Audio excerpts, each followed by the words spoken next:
Amazing. Money Shift in the morning, part two. Or day two? Yeah, day two is probably the better call here. We're standing today. Don't forget, guys. I know if you have desk jobs, things like that, sometimes standing isn't the easiest thing to do, but you gotta do it, all right? It's important. Oh yeah, that's better. Lovely, lovely, lovely. Okay. Today, well, hold on. We can make this even better. Oh yeah, a little bit of natural light. Beautiful. Lovely image. Okay, let's do the patented share as we always do to begin this podcast. Or day two. Lovely. Okay, share okay. Now. Amazing. All right. Always do to begin this podcast. It's so funny because when I start sharing this podcast, it always trips myself out because I'm listening to myself for like a very split second, and it makes my heart slow down.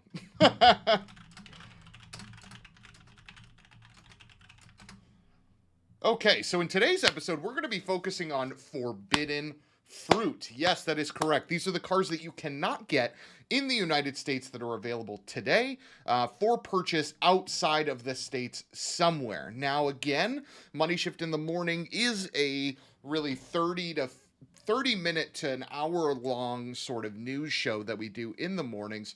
But on days where news isn't as plentiful, we have some original topics that we can talk about. And this one was inspired by Ken Lin. Shout out to Ken Lin for the topic of this episode. He phrased it a little differently. I riffed on it. If I'm being honest, we riffed on it. But his topic was, why does VW USA suck so much and won't bring the Tiguan R here? So that sort of like got me into a tizzy and spiral about what are the other cars available in the world that we're missing out here on the States. So I will preface this by the fact that we do actually get some unique cars. I know a lot of people in the United States think that isn't the case and think that we just constantly get robbed. FHI, good morning. What's up? How you doing? Thanks for stopping by. Appreciate it. So a lot of people here in the States think that we don't get the best cars and we just get the shittiest ones. And we actually do get some good machines over here as well. But today's episode, we're going to be focusing on what we can't get. John, how's it going? Tuned in, half asleep, still in bed. You're trying to hurt me. I know this is going to be a tough one for folks in the States, but hey, maybe if you're outside of the States, this is good, right? Because this is a reminder of the cars that you can get. Okay. So without further ado, we're going to get right into it. This is a 30 to 45 minute show, and we got a lot of cars to cover because, shockingly enough, there's a lot of cars available outside of the United States that I would want here inside the United States. So we're going to start it off with the car that started this entire topic, and that is the Tiguan R. Okay, this one actually blows my mind that this is not available in the US. Blows my mind. Yeah, FHI RS3 Sportback is certainly on this list somewhere, I believe, if I remember correctly. That thing is just mega. I mean, how could you not love a 5-cylinder hatchback, right? We have the sedan version, but we don't have the hatchback. So the Tiguan R actually blows my mind that it is not available here in the United States. Why?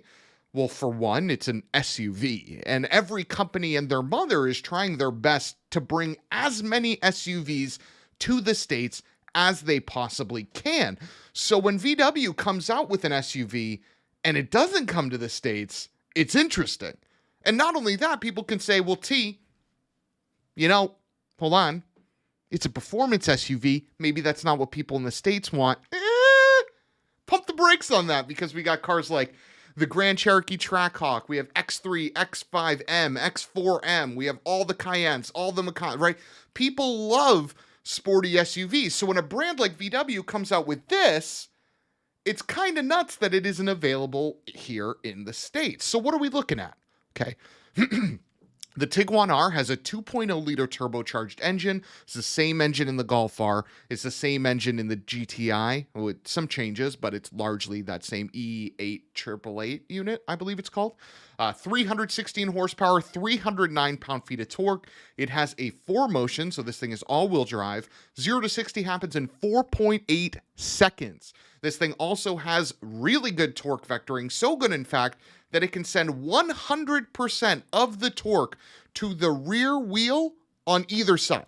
Okay, so that's pretty good, especially for an SUV. And on top of that, just like the Golf R, and John knows because we've been talking about this offline, you can get the Akrapovic titanium exhaust on this thing. So you can have a Tiguan, okay, an SUV, relatively practical, that makes 316 horsepower. It's a tune away from 400, but you didn't hear it from me, okay?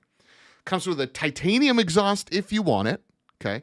Does 0 to 60 in under 5 seconds, actually looks pretty good, and we can't get it. I never thought that I would be bringing you guys an SUV that we cannot get in the United States, but here we are, the Tiguan R. Shout out to Ken Lin for bringing up the topic for this. I am shocked that we can't get the Tiguan R in the States. Really, really shocked, honestly. And shout out to John for the like. If you guys are watching the stream, be sure to hit that like. It helps us grow overall. Yeah, 316 in air quotes. That's totally true. Totally true. FHI says, don't the US Tiguans have Asian torque converter because in Germany they're DSG only? That's a good question. I'm pretty confident they're automatic here.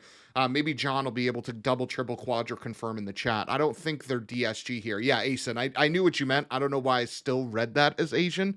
Sorry about that. But yeah, I'm pretty confident they have the ASIN transmission, which is the same one that here in the States we also have in the Arteon as well. And in most Volvo products, they use that ASIN transmission. But yeah, I'm pretty confident you're right in that that's available in the standard Tiguan here in the States as well. But overall, it is just shocking that there's a performance SUV that we're not getting. It is pretty wild. So moving on to something that we're not getting, but maybe this makes a little bit more sense.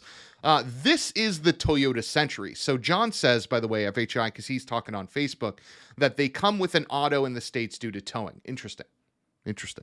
Okay, that kind of makes sense, I guess. We tend to tow more power sports type things, but they tow, campers and things like that in Europe as well and other countries. But anyway, whatever, here nor there. Let's move on to this next car, okay? This is the Toyota Century, and I know, if you're a listener to the MoneyShift podcast, you know about this thing, but maybe you didn't know that they were still making it and that it is available elsewhere. Okay.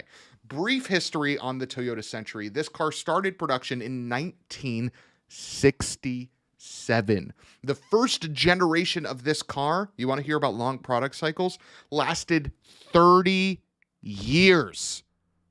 They produced the first generation Toyota Century from 1967 till 1997. Second generation, 1997 till 2017. Almost just as long.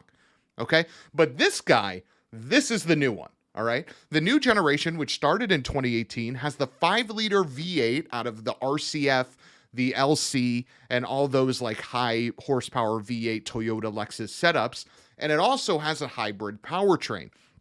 This car was designed to be driven in. And I know what you're saying, Thanasi, if I had the keys, I'd drive my own brand new Century. Okay, buddy, sure. Maybe that's the case. But what if I told you that 10% of current Toyota Century owners, 10% drive themselves? 10%. So you're probably not going to be the one that's doing some driving. What's up, Alex? Thank you for joining. Welcome. This guy right here, I want to read you a little bit from what Tanabe says about the Toyota Century, because I think it is a brilliant representation of what this car is and why I think this is awesome. So he says that a man seated in the rear seat should be able to... Okay, so let me preface this a little bit. I should have done some little due diligence here. Okay. Like I said before, 10% of Toyota Century drivers drive this car, which means that 90% of the people that own Toyota Centuries own it to be driven in it. And with that comes the majority of the design of this car. Okay, back to the quote. Tanabe says that a man seated in the rear seat should be able to read a newspaper without interruption. Pressed further by Johnny Lieberman of Motor Trend, he says that his team focused on the Emperor of Japan, who owns 5 of these, I believe. who prefers a newspaper over a phone or tablet for his daily news. Moreover, a woman wearing a kimono, which is obviously the Empress, right, should be able to, quote, look beautiful entering the backseat without any unbecoming issues, which means that the rear sill and scuff plate in this Toyota Century are completely flat, so it's easy to get in and out of, right? There's going to be no oopsies in this thing because it's designed like that. And John says, I love the Century, but it 100% wouldn't sell here because of badge. John, there's a little more than that as to why it wouldn't sell here. It's because of the price. The Toyota Century costs $180,000 US. $180,000 US. But you get a virtual fireplace. Look at that. Not bad. Pretty cool. You can also get a GRMN Special Edition, which is that black one floating around in the slideshow. You can get wool interior, leather interior, whatever interior you want, whatever color you want. It's not engaging to drive because that's not what its use case is, right? So I do really, really love this thing. I understand why it's not available, okay? But 180 grand. Alex says, how much are the S-Class and A8 in the US? Great question. Let me look that up right now to get an exact figure for comparison. But I think even the Maybach isn't 180 grand. Let's see. Maybach S-Class price.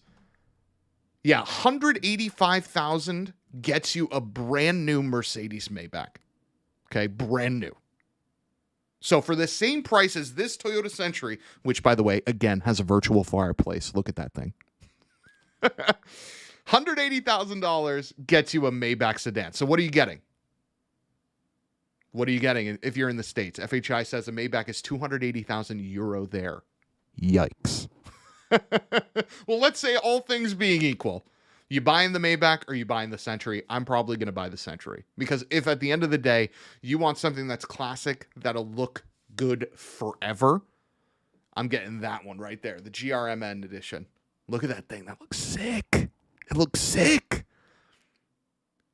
Yeah, the tech in the Merc is better. There's no question, Alexandre. I agree with you. The technology in the S-Class is likely leagues away. Leagues. But does it have a virtual fireplace? I don't think so. Does it? Like look at that. Like that's fire, right? With a vent that likely blows hot air at you to simulate that you're in a fire. I don't think an S-Class has that. Now, is it worth $180,000? You be the judge. But for me, I'll take my virtual fireplace. You can keep the Maybach, FHI says, yeah, for sure. Century for sure. Mafia Boss NVU for it. Yeah, without a doubt, John. Century looks better than the Maybach. I also agree. Although the two-tone in the Maybach, really cool. Really cool. Alexandra says, no Maybach for me, though. Too much chrome. Agreed. So let's move on to the next car that we don't get in the United States. And this is going to be the only electric car we're going to be talking about. The Honda E. This one actually kills me that we don't get this in the United States, and it's another example of something that I'm actually kind of shocked with, but I think I know the reason as to why this is available, and maybe you do too. Let's walk through the details of what the Honda E is, and then maybe you guys can pick up why this likely isn't available in the United States. Let's take safety standards out of it for a second, and let's just focus on the details of the car. So the Honda E costs around $38,000, which in the States, if it were available, could be had for around 30 thanks to tax incentives and rebates that we can get, right? So figure 30 grand for this car. It's rear wheel drive, has 130 to 150 horsepower depending, and it gets 137 miles of range. Did you figure out why it's probably not available in the States? Yeah, exactly. 137 miles of range. So while this is a very fun electric vehicle to drive, very technologically advanced. I mean, look at all these screens, right? Very good looking, likely screwed well together. Because of that range number, it probably wasn't appealing in any market study, right? Think about the Leaf, right? The Nissan Leaf, a car that gets 200 miles of range. In the minds of many here in the States, that's not enough. when they don't understand that 80% of the population drives 30 miles a day. So it's very easy for you to operate with a 130, 200 mile range number, but that number is just too low for a lot of people, which is likely why we're missing out on cars like this. And it's a bummer. It's really, really cute. It's nice. Hatchbacks are great, right? 152 horsepower. That's more than enough to zip in and around town. It has more than enough space inside. The range, again, while low compared to something like a Tesla Model 3 or an Ioniq 5 or something like that, is enough for the majority of the people in the world. But it's not here. It's not going to come here. And it's a bummer. It's a bummer. The Honda E is cool. Looks really, really cool. And it would be hilarious if they did a Type R variant of this car. There's definitely the background understanding for it, but we'll see. Alexandra says, in some tests, it got around 97 miles of range in real life. And you guys need to cover too much distance. Even for Europe, it'll not work for a good amount of people. Yeah, so I hear you. In that 100 miles of range practically isn't a lot because potentially you're going to be putting yourself under a lot of stress, right? If you're, making a 40-mile drive and that's half your tank, right? But in the States, the majority of people drive under 30 miles a day. They do. It's the reason why, if you remember the Chevrolet Volt in its first iteration, it got just 30 some odd miles on electric power before the engine had to kick in as a generator. And that's because the studies that GM did pointed to the fact that, I think it was 85%, might have even been more, of people drive under that 33 mile mark. So it would have been fine for the majority of people. They wouldn't have had to put any gas in their Volt. And it would be the same with something like this. Now, can you take this on a road trip? If you're trying to cover big ground, no. Could I own this? No, because I do, when I drive, I go for a 130-mile trip, round trip, right? So I couldn't personally own this, but I'm in the minority of people in the States that when I drive, I do go for long distances. I'm not just going in town and back or into the city, out of the city. And also something to remember is that charging locations are plentiful for most. Not plentiful, that's too strong of a word, but they're available. So a lot of people actually have the option to charge near or around their work, which some don't know about. I know people with Teslas that are charging for free at work. They just drive to work, plug in because no one's using the charger, and then they drive home, and it costs them literally nothing to just fill up their car, right? They're just paying for the monthly payment. So we won't spend too much longer on the electric stuff, but yeah, it is actually, a lot lower than you think. John says, who looks at this and goes, looks like a good road trip car? Yeah, totally. That's also true, right? It's a small hatchback. So no one's painting this and saying like, yeah, I'm going to take it on a 13-mile excursion or 13-hour mile. Jesus, 13-mile would be fine. Oh boy.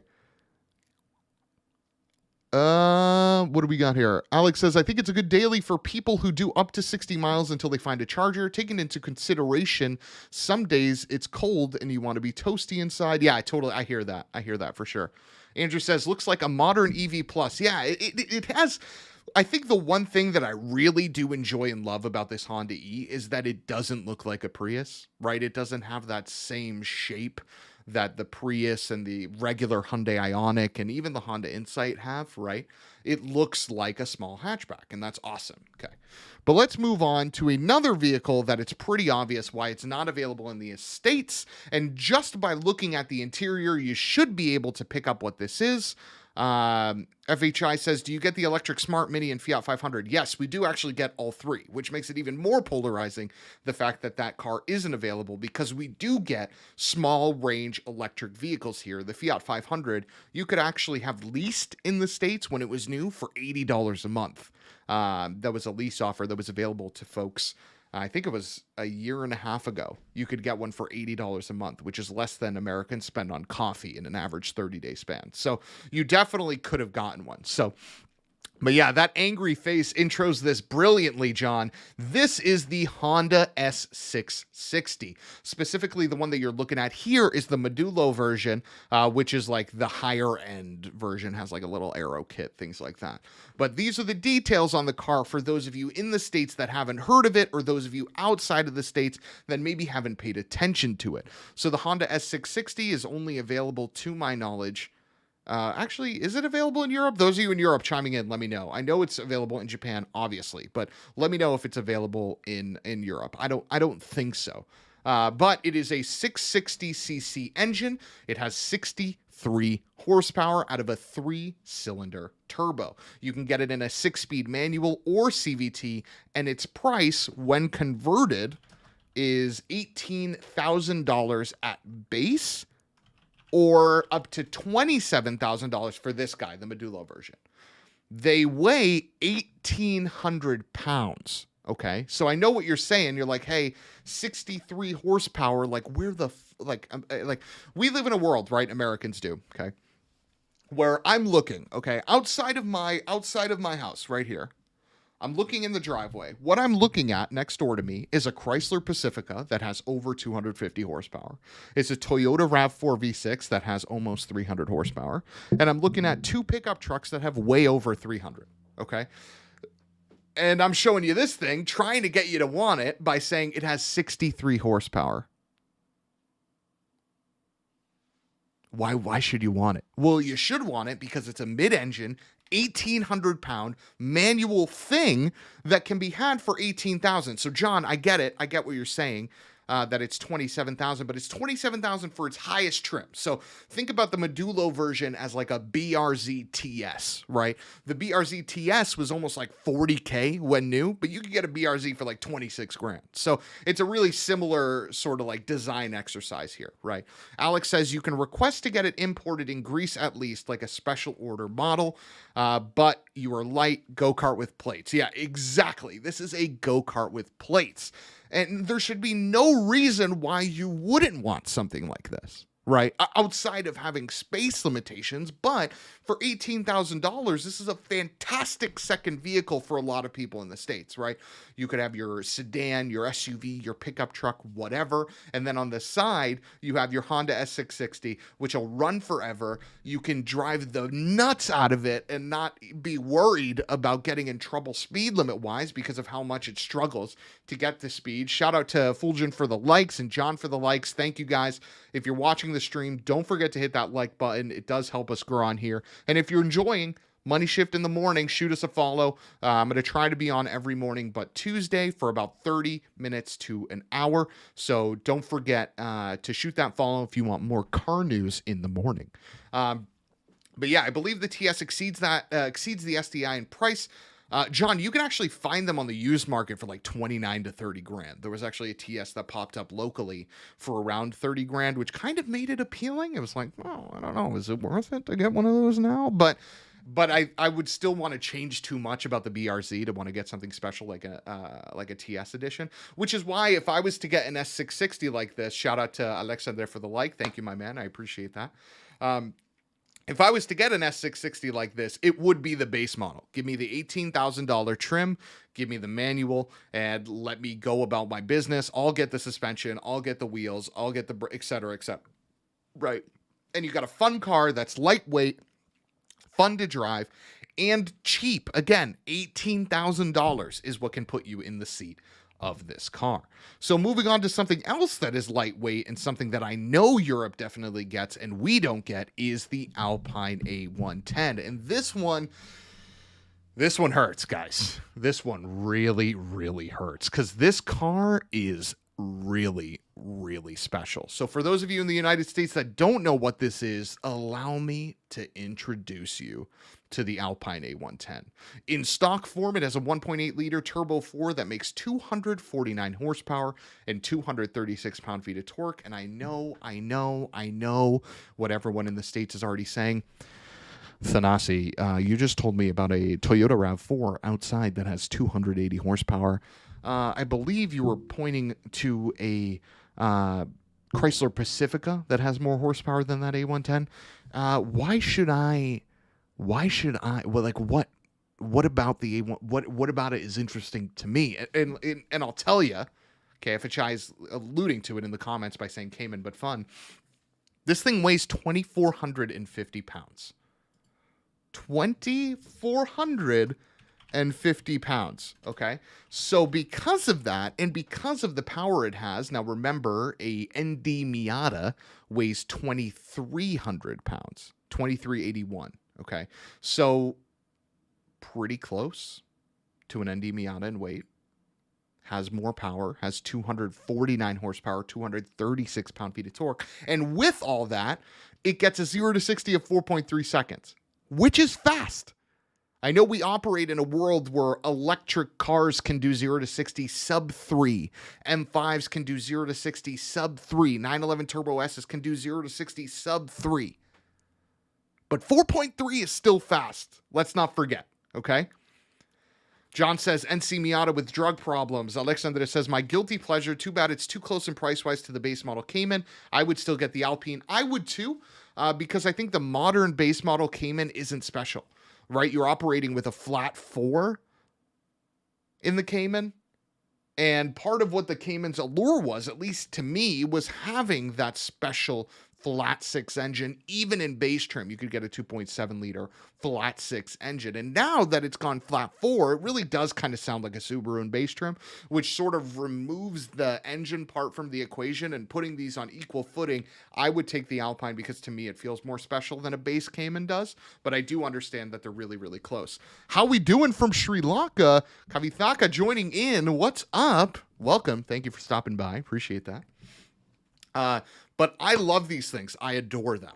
Not only do they get, send 50 star. Thank you. I appreciate that.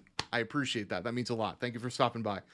This thing gets 32 miles to the gallon on the highway. It gets high 25 miles to the gallon in the city. We're talking about something here that not only is economical to own, not only is light, but it is incredibly fun to drive. And this car is an ethos that we're losing today. Now, what am I talking about when I'm saying we're losing it? What we're losing is light. Look at the new M4. John actually brought this up in a conversation offline. The new M4 weighs more than an R35 GTR. Okay? Let that sink in for a second. Remember when the R35 GTR came out, the new product from Nissan, their Halo model? The biggest thing people were saying was, wow, that car is heavy. And they were right. It was a heavy car, but it was a twin turbo, all-wheel drive supercomputer that drove fantastically, right? So people were able to look past it. But now we're getting to the point to where the average car, the M3, the M4, the whatever, is around that weight. And they're just trying to mask it by giving these cars more power. That is where this car comes in because it's the antithesis of that completely, right? We're talking about a car that weighs under 2,500 pounds. We're talking about a car that has just 249 horsepower, but we're also talking about a car that doesn't need more than that because it still gets 0 to 60 in 4.3 seconds, right? Alexa that says, because we are mentioning 0 to 60 times in horsepower, I find more pleasure trying to squeeze all there is out from a slow car rather than do 3/4 of what a fast car can do. It makes us better drivers as well. And that is a great point. And that is the reason why cars like this and cars like the Honda S660 are special, because you can use them on modern roads. Any modern performance car today that isn't something like this gets you in trouble too quickly. You're doing over the speed limit, sometimes even in first gear. Cars like the Cayman GT4, cars like the Corvette, machines like that can exceed any sort of speed limitation that we have in first gear. So unless you're taking a car like that out to the track or you're breaking the law by a considerable amount, where's the fun? And that's where cars like this come in. Or that's why I've owned 2 ND Miatas in my lifetime. Because you can just floor it on an on-ramp, shift into first, bang into second, slam it into third, and now you're going speed limit. Right? You have time to enjoy the car, to process the car, to understand the car. It's just more fun. It's enjoyable. I love it. And now they did make an Alpine A110 S edition, which has more boost and makes 288 horsepower, which is 40 horsepower more than this guy. And the torque figure is the same, which drops the 0 to 60 even further from 4.8 to 4.4. So it drops it 0.4 of a second, which is really, really great. Gives it a host of other upgrades as well, and costs around $75,000. Now you're talking about something that's in Cayman S territory that's harder to justify, but still really, really special. So cars like these, lost art. It gives me a lot of hope for Gordon Murray, because Gordon Murray wants to design a car that's literally squarely like this machine. But, you know, with the Gordon Murray spin on it, maybe it'll be even more special than something like this Alpine A110. And he wants to have it operate in the same price horizon. So we'll see what happens there. The last category before we sign off for the day should be no surprise, but we're talking about hot hatches. Hatchbacks. These are something that we do not get here in the States. I believe we only really have the Civic Type R and the Golf GTI and Golf R. That's about it on the hatchback trend. Everywhere else in the world, you get cars like this, the Megane RS, which has a 1.8 liter turbo making 275 horsepower, 288 pound-feet of torque, and is heralded by many publications to be one of, if not the best hot hatch. You also have cars like this, the Ford Fiesta ST. We got the first generation of the Fiesta ST, but we lost the second generation of the Fiesta ST, which was a 1.5 liter turbo 3-cylinder engine, making 197 horsepower, 214 pound-feet of torque. But more importantly, it has an updated look and design that gives it a sort of class and exudes a more high-cost look. Veloster N, good call, John. That we just didn't get with the Fiesta N. Like, the regular Fiesta ST looked cheap. This new Fiesta ST looks nice. And another Ford product that we didn't get, the Focus ST, which is this guy right here. It uses the 2.3 liter Turbo 4 from the Mustang EcoBoost, makes 280 horsepower and 310 pound-feet of torque. And again, the Fiesta and Focus both do something that their previous generations didn't do. They look a class more expensive, right? They look wealthier than they actually are. And then you get this, the Renault Clio 200, which is touted by many to be one of the best hot hatches available on the market today, right? Small, two-door, you know? Alexander says the i20N will be a game changer. So much value for the money in that car. I agree. There's a lot of hot hatches that I did not include on here, like the i20N, like the Up GTI, like the A35 and A45, like the RS3 Sportback that FHI mentioned at the beginning of this little episode. There's a lot that I could have packed in here, but I really wanted to highlight 4 of the best ones between the Clio, the Megane, and the 2 cars from Ford that we are missing out here on the States. FHI says, you get the Mazda 3 Turbo, we don't. And that's an interesting one, and I'll tell you why. Because while I'm ecstatic that the Mazda 3 Turbo exists, what it does not do is exude passion and fun. Right? What Mazda's trying to do now is change up their brand lineup and their brand strategy to really go up market. So they're trying to challenge the likes of Audi, the likes of BMW, the likes of Mercedes. And with that comes a different approach to power. I mean, you guys know this, right? Like, if you're getting behind the wheel of a Mercedes S-Class, okay, an AMG product, right? Those cars have crazy power numbers. They have crazy torque figures. But how they generate that power and torque is completely different than, say, an RS3, right? It's more thrust than it is speed, if that makes sense, right? And then also add to that the fact that it has a torsion beam in the back instead of a multi-link setup. It's just not meant to be fun. Now, can it be fun? Sure. If you point and shoot it on an off-ramp, the 300 plus pound-feet of torque, all-wheel drive that you can get the Mazda 3 in, it'll shoot you and you'll go really fast. But if you take it into a back road, the automatic will fumble over itself and the torsion beam rear will become evident. So it's not as fun to drive as something like a Focus ST over here, right? John says Seat Cupra. That's also another one. Really great one right there. John also says, we'll trade Mazda 3 Turbo for any of these. Agreed. Agreed. I love it. It's painfully beautiful. But to me, the base Mazda 3 is enough. You don't really need the Mazda 3 Turbo, especially because you can get the base Mazda 3 in a manual here in the States. Alexandra says, for everyone outside the U.S., if you're looking for an affordable used hot hatch, look at the Megane RS F1 from model year 2007. It moves and handles nuts for a car. Let's see what that looks like. Megane F1, if I remember correctly. Yeah, that's one of the better body styles as well. I love the way that looks. Like that era Megane. Let me do this for you guys so you can see the car he's talking about. Hold on one second. This guy. This is what he's referring to. This is my favorite design Renault Megane ever, by the way. Like ever. Actually, second. The first one was probably the one from the late 90s. This is number 2, for sure. It just looks dynamite.